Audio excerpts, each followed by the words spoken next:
Hello there, my name is Jordan Leroy Hansen, and welcome to the Brewing Labs.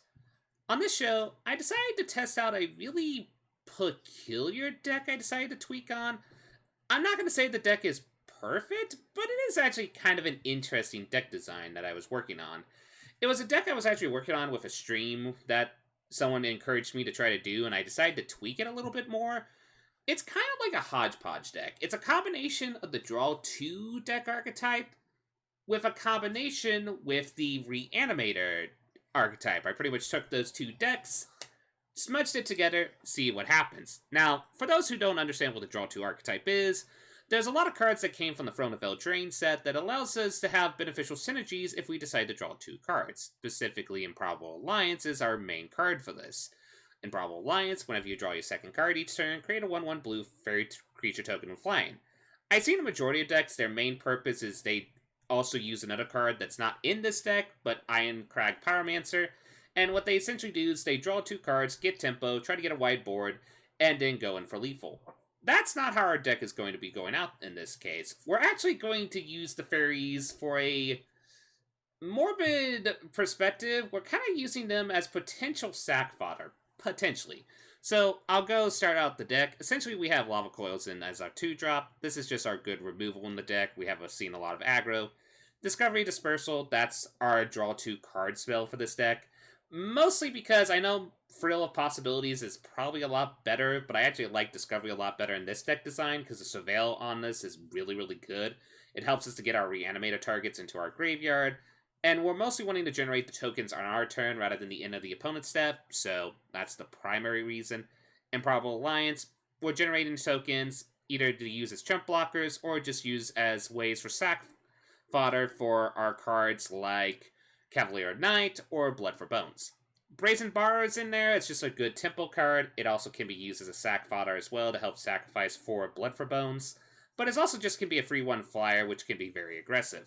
I also put a 2 of Murderous Rider in this deck, mostly because Murderous Rider is just a pretty good spot removal in this meta. We do lose a lot of life with this deck though, so we have to be very cautious, but it's all pretty much, if we need to remove a problematic Planeswalker, boop. If we need to remove a problematic creature, boop. Flame Sweep is our board wipe in the deck. We also have another 2 more board wipes in the deck, because I kind of realize if we're playing this greedy, wanting to try to reanimate something, we have to make sure that we can survive, so we did put a couple board wipes in there. Tonebound Lich is also another draw 2 card in our deck, as well as a way to reanimate. Essentially helps us to put cards into our graveyard, which is very nice. And then whenever it enters or attacks, so multiple effects, and if we have like Improbable Alliance on the battlefield, then we can get multiple triggers of this, which then is very, very nice. I also put a 2 of the Royal Science in here. Same thing applies. Helps us do draw 2 synergy. Helps us to draw and discard, which helps us feed cards into our graveyard. I put a 1 of God Eternal Kefnet. This is mostly in here because we do have a lot of good spells in here that can be nice to duplicate, but I actually really just put this in here because it's the 4/5 butt. It helps us essentially block against the... what's the name of the card? It's the Chaos Demon, the 4/4 that a lot of black aggro decks are playing. Also helps us block Rankle, so I put it in here as a 1 of as a tech against that, but if we can use it to copy another Discovery or another, say, Flame Sweep, I don't mind. One thing to keep in mind, though, or even one of our reanimation spells, but one thing to keep in mind, this effect does not work on adventure spells, so if you see a Brazen Borrower from this effect, you do not able to copy the spell since the adventure portion can't be copied. So, one thing to keep in mind, it doesn't work with adventure spells. Then, one of our reanimation spells, Blood for Bones. That's kind of the reason why we have the token generation, even with some early creatures, so we can just sack it and reanimate a very high-end creature that we're going to show off later. Then we have Ritual Suit as our second board wipe in the deck. Like I said, same thing applies. We are not going wide, so I don't mind having Ritual Suit in the deck to help us answer very problematic board states. It's actually been very, very nifty, especially against the Knight archetype, or anybody that plays the Regisaur, Rotting Regisaur. Another reanimation spell we put as a 1 of is Connive a Concat. I actually like both sides of this card pretty well. There are sometimes where using Connive is actually really, really good, But honestly, we're mostly going to use this for Concoct because it's just a good way to surveil, helps us put cards in the graveyard, and reanimate a very good late game spell. Bottom Revival is a 2 of. Mostly it's because I'm not going full on the Dracossef, so that's why I didn't put 3 of in the deck. But Bottom Revival, just a really good reanimation spell. Helps us to return a card from our graveyard to the battlefield, gives it haste, which can be very nice target. Now, as for our reanimation targets, but we can also cast this. 2 of the possibilities is Cavalry of Night as a 1 of in the deck. Mostly just good spot removal, helps us reanimate our lower cost stuff, like if we have a Murderous Rider or Brazen Borrower, or just more likely Tomebound Lich, we can return it back when it dies, but mostly we can use this to sack any of our tokens and such to remove a problematic creature, and a lifelink is very nifty. Massacre Girl is kind of our final, another creature we can reanimate, but it's also our kind of final board wipe in the deck, and if we can cast this on turn 5, it's nice. Helps us against problematic board states, very nice. Also, I decided to put Nicol Bolas Dragon God as a 2 of in there, mostly because it's just a decent card. I wouldn't say it's an amazing card, but it's a really decent card in the deck, especially since it helps with the Draw 2 archetype, the fact that we can destroy anything problematic, and if we could get to the ultimate, yeah, that would be kind of awesome if we win that way, but I'm not relying on it.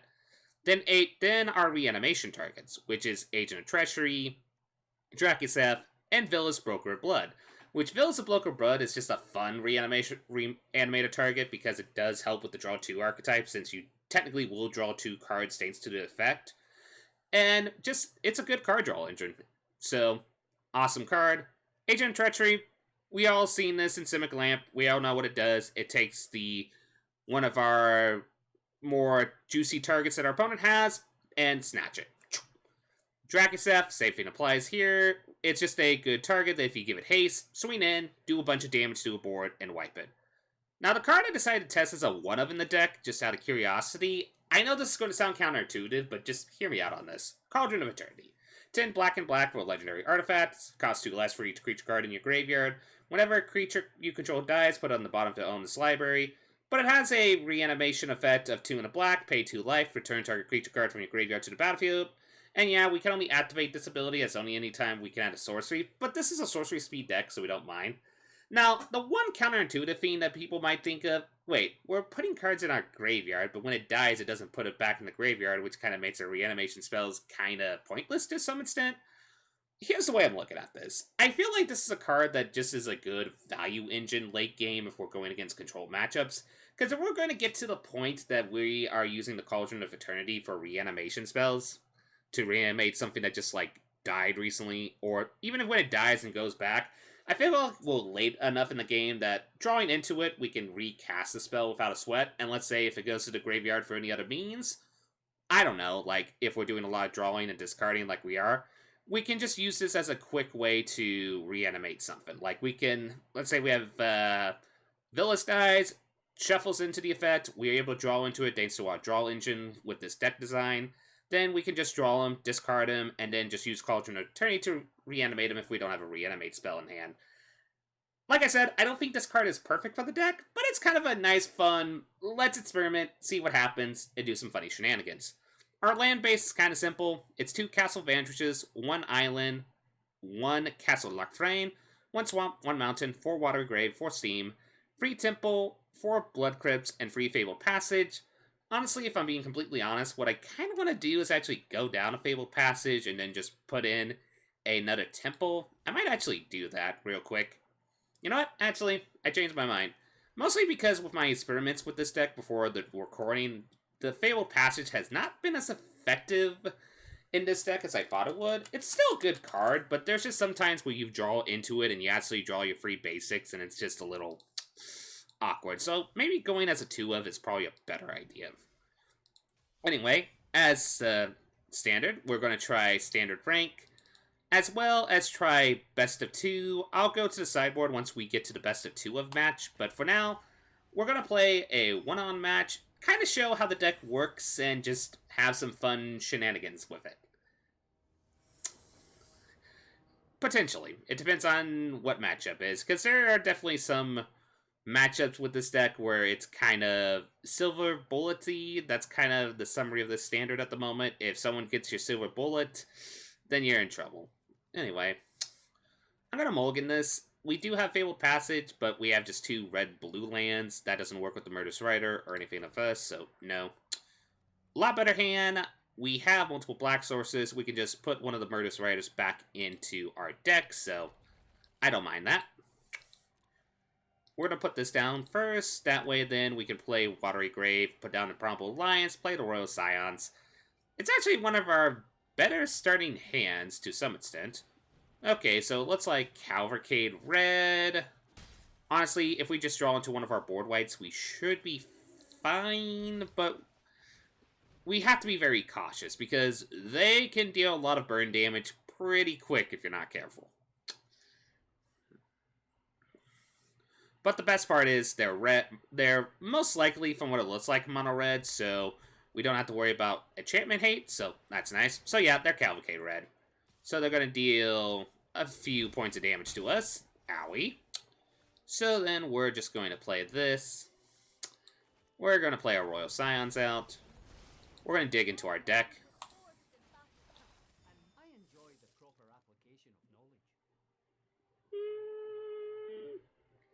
Yeah, I'm going to put Temple in the graveyard. Mostly because I think we're a slow enough matchup that I don't think that's a good idea to have that card out. That's kind of the one thing with Scrylands. They're great, but they're not perfect, especially... Oh, that's perfect that we hold on the Murderous Rider. So yeah, they're going to play their Chandra Acolyte, create a bunch of little dudes. Or Elemental dudes or dudettes, or Thays, actually. I think it's probably the better connotation there. And in other words, make a bunch of elementals and attack in either in the Royal Scions or attack into our face. But lucky enough, we do have the Murderous Rider, so we can just destroy the Chandra and hopefully be good. So yeah, they're just going to go for face. Which is ouchy, but on the bright side, we can at least take out this. These get sacrificed at the end of the turn. Then we're just going to say, no.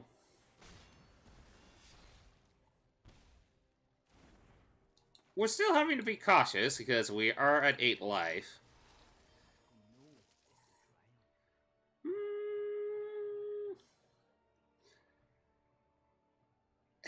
This was a hard one. You could make an argument for Discovery Disperse, but you can also make an argument for Improbable Alliance, because if we can play the land and then just essentially be able to disperse their thing, they may have to discard it and lower their hand size. Ugh, that's a hard choice here. I think I'm going to go with the Mountain here. Mostly because I think we're going to make multiple tokens, which then helps us out a lot to help us mostly save our life total a little bit. But I could see an argument for both sides of the coin on that one, if I'm being legit honest. So yeah, they have to attack with the Goblin due to the requirements. They don't mind, because that does still ping us for a point of damage. This is where a board wipe would have come in handy. So we got choices here. We can either play out just a Murderous Rider, be thrown into removal, most likely. We could just draw and then not without that and see if we can draw into a board wipe or spot removal. Just destroy this. Or we can just generate a bunch of dudes. Honestly, I'm kind of in the try to draw into a board wipe. Didn't draw into a board wipe, but that's still pretty nice. So...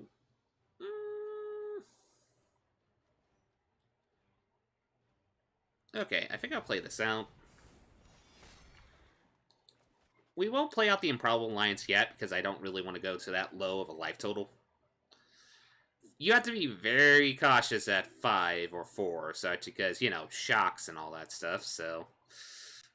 I'm going to throw caution to the wind, as the saying goes.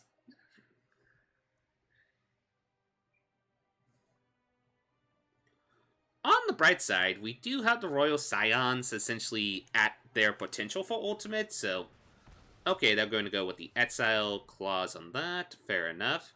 Really good budget card for burn decks, in my personal opinion.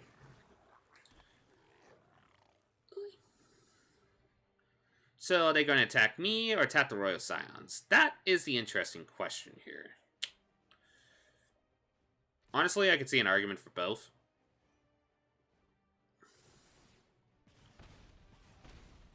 Well, we're going to block the one that can be unblockable. Honestly, best approach here, -8. We draw into a board wipe, we don't mind, so then we can deal 8 damage to them. We're going to Flame Sweep. Lucky enough, Flame Sweep, perfect board wipe since it keeps our tokens alive. And honestly, the best approach here is just sack, pull a card out of our deck, island, and, well, just save the Brazen Borrower as a tempo spell for when they try to play a creature. Because, like I said, we are at the very low life point. Ooh, boy. Okay.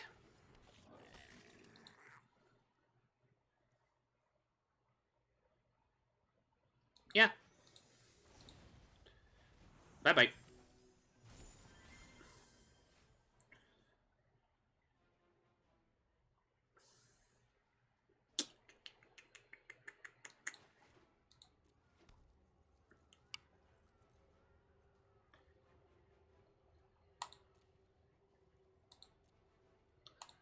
I don't actually hate this next move. Here's what the move's going to be. They played a creature out, as we suspected.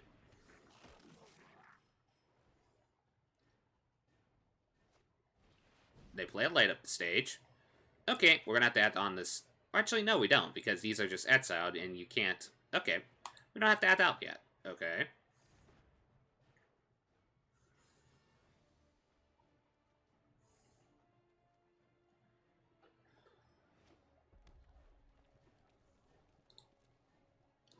Okay. They have to bounce one of the Cavalcades. They're probably going to discard the land they have in hand.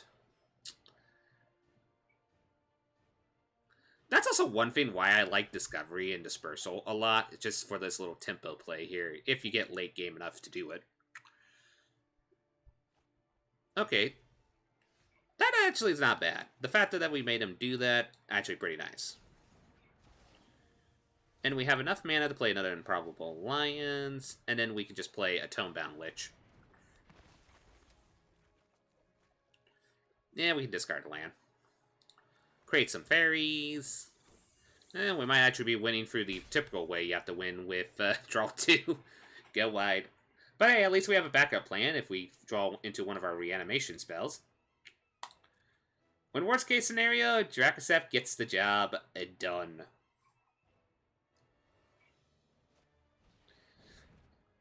Do-do. Okay. So I'm going to guess Cavalcade and Little Dude.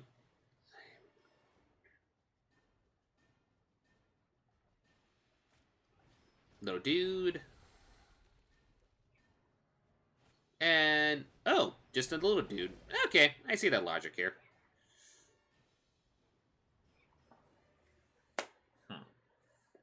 That's an interesting play there. I feel like we do it.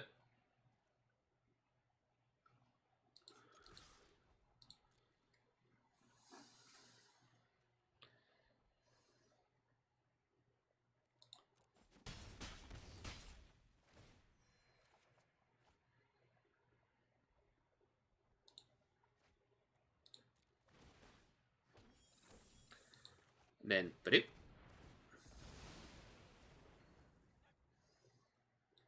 And then the best part is we either have both the Murderous Rider or the Brazen Borrower that we can just flash in. So, I like that play a lot. It might bite me in the butt if they have, like, a big burn spell or a hasty creature, but we'll see. Okay, so we're just going to flash in our Brazen Borrower since they didn't show any threats. Ooh, Castle Ventress. Perfect. we're not going to be aggressive with it at the moment because I think we're going to be more on the defensive. But we are still prone to die to 2 shocks, so yeah.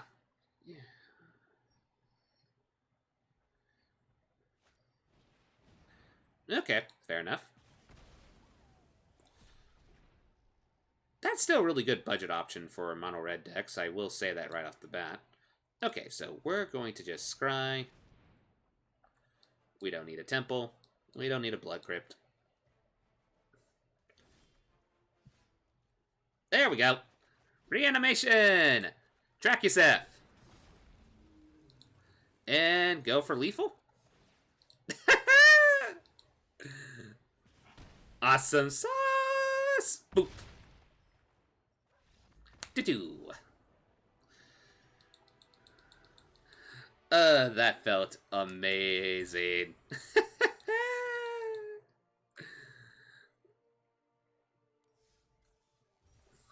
Okay, that was our showing on the best of one.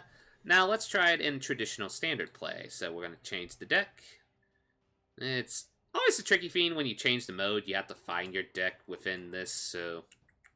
Hang on, it's going to take me a minute. Aha! There we go. DrawTwoAnimate.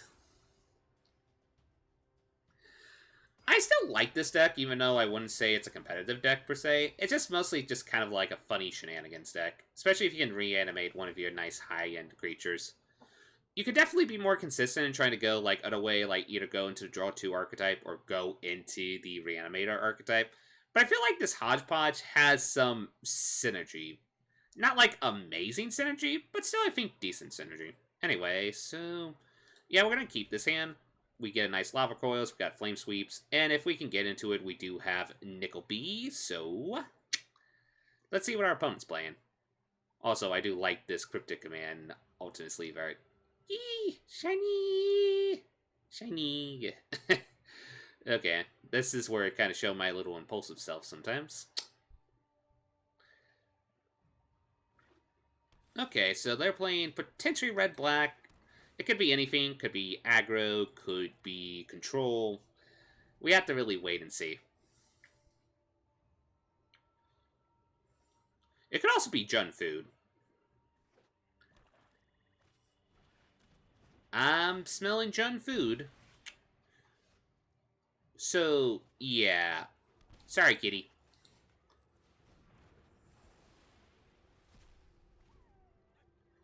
We do not want to set the Cauldron engine off with them, so yeah, it looks like Jun food. Yep, Jun food it is. Okay, so, lava coil that. Bet your opponent's like, who's playing lava coil these days? Or some shtick like that. But yeah, I play Jun food personally on Friday Night Magic. I love the deck archetype personally, so it's kind of fun going against one of the popular archetypes at the moment, not gonna lie. Anyway, so they played a goose. Makes sense. So, honestly, I think the play here is to play this tap, pass the turn. They're gonna, well, they can't create a food yet, but see what they play next.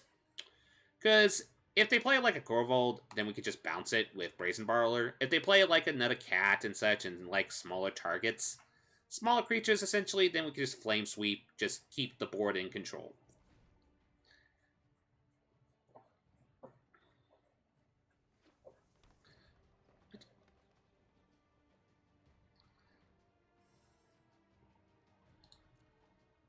So, nothing yet.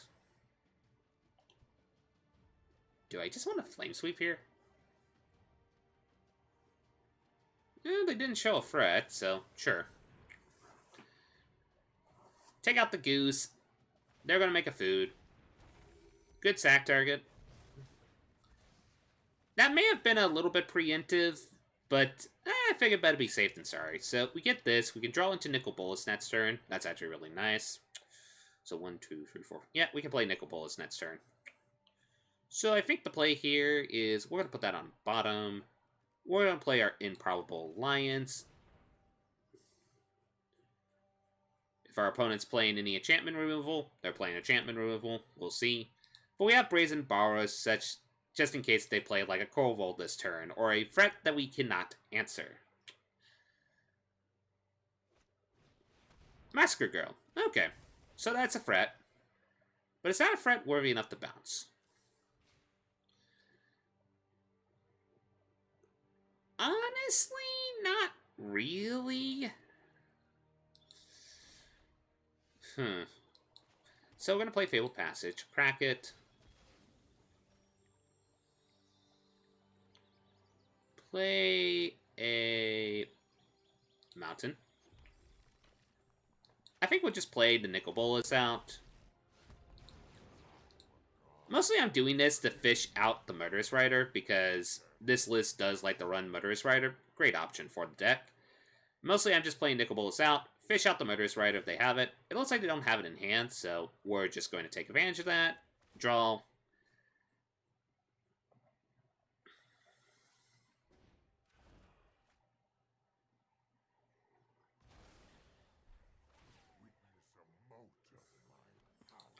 We're going to do that. Sack again. Yeah, I definitely like going to Fabled Passage rather than free within this deck design upon personal reflection.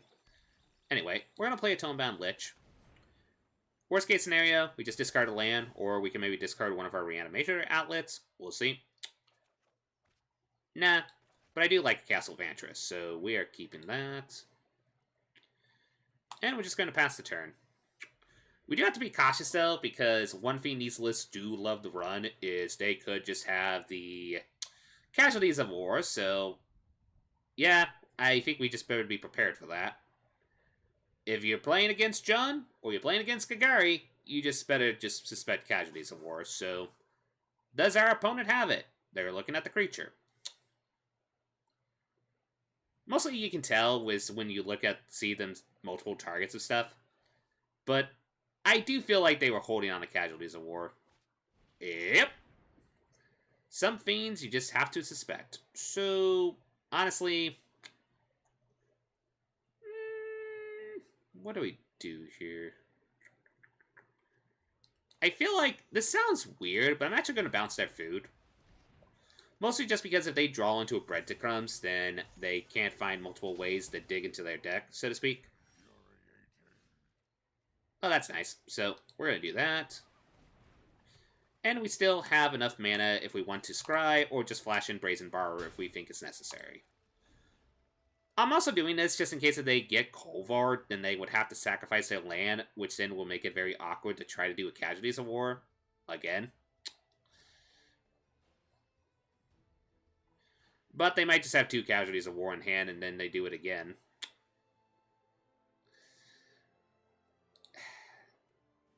Honestly, if there's one card that I'll be happy that rotates out when War of the Spark, while the Planeswalkers are definitely obnoxious, I think Casualties of War is probably the one card I would be kind of excited when it rotates out.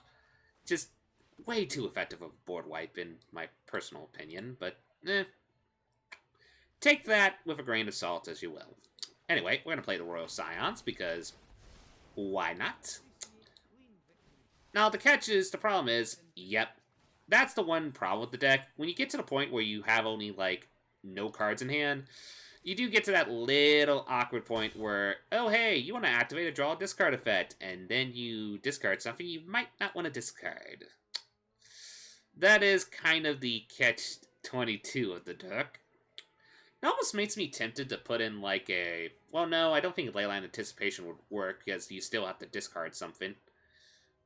Because the discard effect goes before you can cast anything on the stack, so yeah, that wouldn't work. Casualties of War number 2, because of course they always have the second one, so we're just going to flash in this. We're going to play a Tonebound Lich.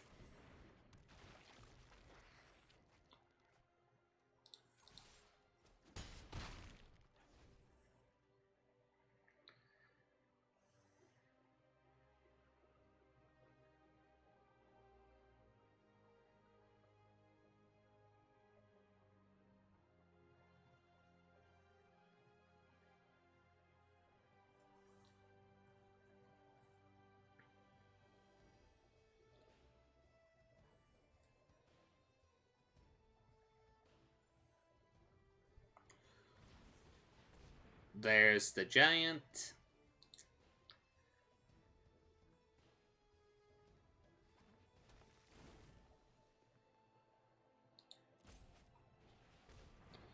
There's Frashy B.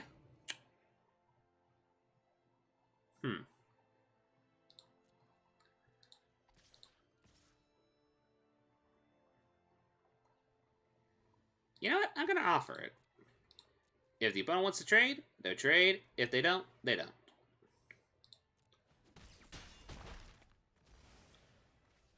We're gonna save the Discovery Dispersal.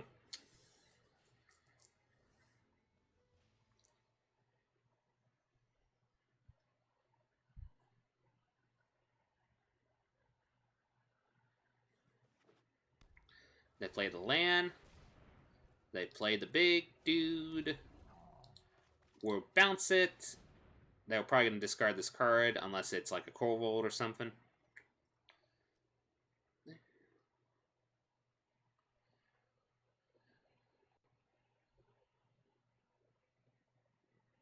But that move might have actually made us win the game because we still have enough attackers to just swing in. Then they, unless they draw into a board wipe or something, then... Okay, so they have like a Corvold or something in hand.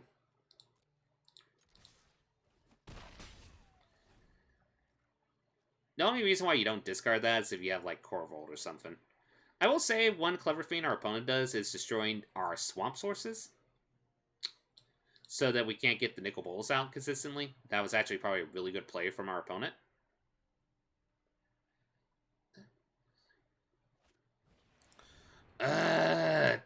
So it's the I play free Casualties of Wars in my list.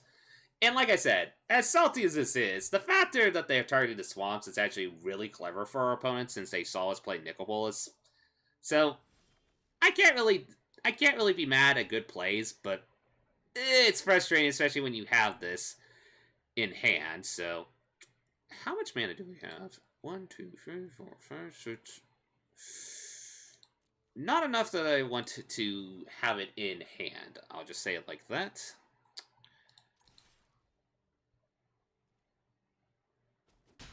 So then they're going to draw their card.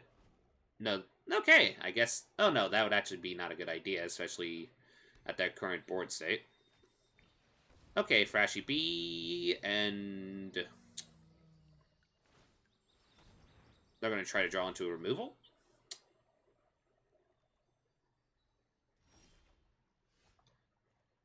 Do we have anything that we want to reanimate? I think that's game, though, because we still have that Kefnet. Yep, that's game. Good game. So we're going to reanimate God Eternal Kefnet. And the best part is if they do try to remove it, well, they can't even, because they can't use usual spot removal. I think we got this game, actually. Yes! Okay. So we know there's Judge Sacrifice, so which makes sense since that is one of the popular archetypes at the moment. So how do we play against this? Oh! Wow, the opponent just gave us a full victory on that. That actually works in my end because the video was going a little long, so... Let me show the sideboard real quick. Like I said, I'll say this, the sideboard can be tweaked a little bit, but just in case if you're going into best of 2, here's a sideboard. I put 3 Duresses, obviously against like the Jund archetypes, as well as just against the Fires of Invention archetype. Legions in if you're going against aggro. Noxious Grass, this one could probably be easily cut out, but I still want to keep it just in case with Nissas and Teferis in the meta. Sinister Sabotage if we need to go more control-y matchup. Ashiok Dreamrender is just in there just in case if we go against like a mirror match or go against somebody that does their own reanimator shenanigans. An extra Cavalier Knight against the aggro matchup, 1 more Metzger Girl, and 1 Chandra Awakened Inferno. Now, the deck can be tweaked maybe a little bit, but overall, I like the deck a lot. I hope you guys enjoyed this episode of the Brewing Labs, and I hope you have a lovely day. Enjoy brewing!